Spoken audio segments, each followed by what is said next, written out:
5% on Rotten Tomatoes, very, very good reviews, but there's a sense that the big guns like Variety are still waiting for Disney's third coming, that the pressure on a Disney movie, especially since Sir John of Lasseter took over, is that it's got to be outrageously good for them to think, okay, Disney's back.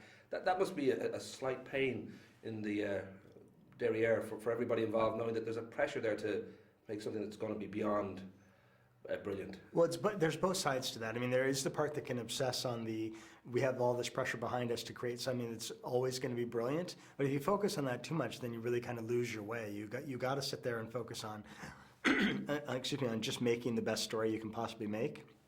And within that, hopefully you're going to achieve the status that everybody is ultimately going to judge you on.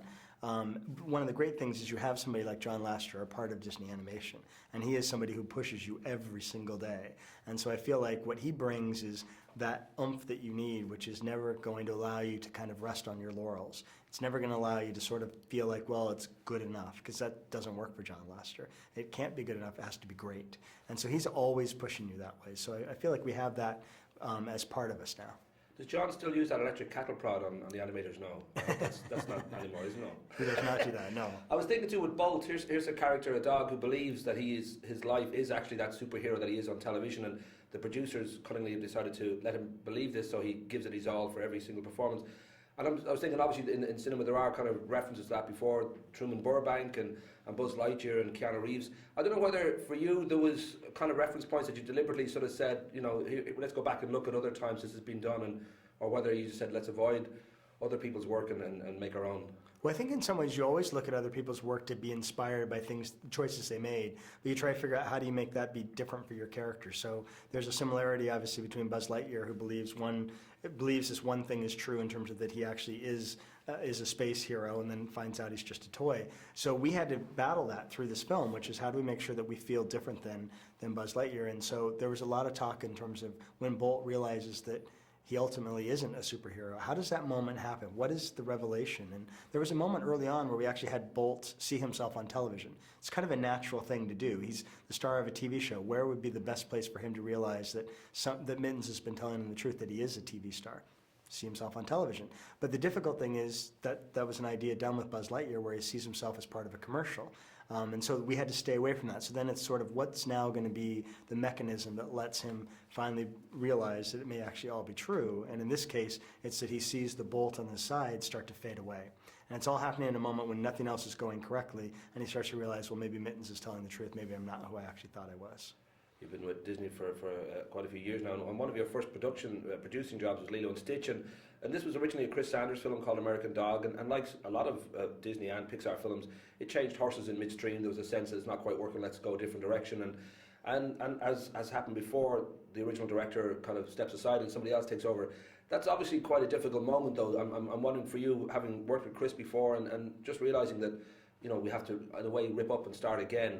Now, I'm guessing that's a very difficult moment to come to that kind of conclusion that you have to do this. It is, but the one thing I remember learning early on in my career is there's moments when things aren't exactly working, and everybody is stressed in an equal way.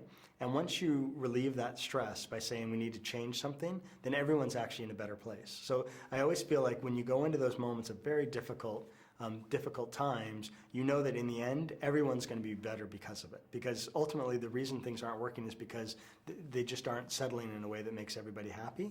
And life has to be about going in and being proud and happy with the work you're doing. So I feel like it's one of those things you kind of relieve a point of stress, and then everyone goes to a happier place.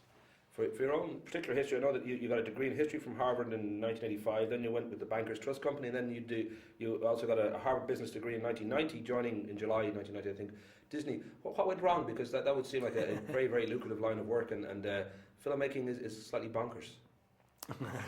Well, it's interesting because I've always loved film. When I was a kid, my grandparents owned a movie theater, and when we would go visit my grandparents, we would go to the movies. So movies have always been kind of a part of my life. And when I went to college, you can't study at Harvard, you can't study filmmaking, so I studied history. And then coming out of college, everyone was going to Wall Street. So I thought, well, that's what you're supposed to do. You're supposed to go to Wall Street. So I went to Wall Street and had a great job. And then I went to business school because I thought that's, it was kind of like on this career path of being in business. And then I thought, well, I should take what I have, which is my financial background, and go use it in the entertainment industry. And I got a job at the Walt Disney Company.